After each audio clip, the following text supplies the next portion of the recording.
find instances of her being inarticulate. You could easily find 10 or 20 that were much worse than that. Anyway. So oh yeah, she has a lot of them. But yeah, but I just don't think that was an intention intended to conceal a particularly damaging answer. Well, anyway, I think the lawsuit is intended to find out, right? I actually don't think the Trump administration has any sense that they would actually win a suit if they were going to go to trial.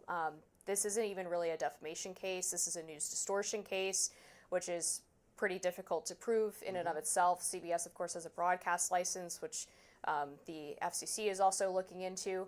But I think this is about discovery. And the Trump team wants to go into discovery to see if they can find CBS editors, producers, perhaps higher up senior executives making a decision to edit that clip for political purposes. That's what they're trying to suss out. And CBS and Paramount obviously don't want to go to discovery for, we talked about this a few weeks ago, the same reason Fox didn't want to go into discovery for the Dominion lawsuit. So I think that's why they're trying to settle this case. It's not because they think they would lose the lawsuit, but they don't want emails, text messages that could be potentially embarrassing to the company, even if they don't have anything specifically to do with editing of that clip to get out there. So I actually think the Trump administration, or the Trump team rather, is doing this because they want to find some compromise that proves their claims about liberal media bias. We even disagree on the motivations of each side here, Amber, because I don't see Paramount's motivation in offering a settlement to this to be the avoidance of discovery. I consider Paramount's motivation to be pretty plainly expediting this merger with Skydance. Oh yeah, I think it's 50-50. Yeah. And the merger with Skydance requires federal approval, and so that's why Shari Redstone in particular appears loath to get crosswise with Trump, because he and his administration would have the capacity to block the merger. And I think that is a really clear problem. And I find the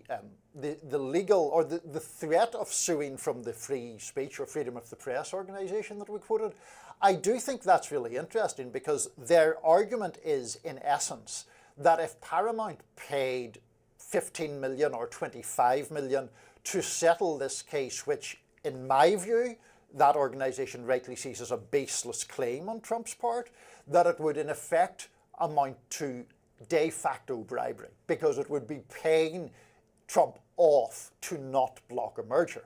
Now, obviously I have no idea if that claim would prevail in the courts, but I do think it serves at least as a counterweight to this rather craven possibility of Paramount surrendering, having done nothing wrong.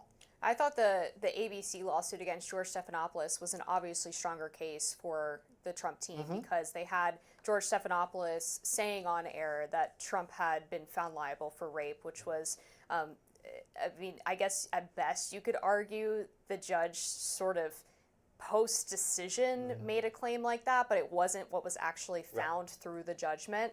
And so for them to settle that, I thought was wise, because I didn't think they would do well in trial. This one to me is more spurious, and I think we agree on that. Yeah, we do. The ABC one was about the differentiation between sexual abuse, of which Trump was found civilly liable, and rape, of which he wasn't. And then, as you say, the judge afterwards sort of said, well, it amounts to the same thing because of specifics of a New York law. And I didn't think Stephanopoulos should have said what it was George Stephanopoulos, I'm not sure if we mentioned that, made the charge, and I think that was not very wise. This one, I do totally agree, is more spurious, and I think that it is very dangerous to see an organization that is so big and influential, and 60 Minutes for all that the media has changed is still a big, a widely viewed program in this country, and I think it would be terrible if they bent the knee for having done, in my opinion, nothing wrong.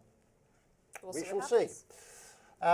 Next up, President Trump says he's thinking about pardoning the group of men who were charged with plotting to kidnap Gretchen Whitmer.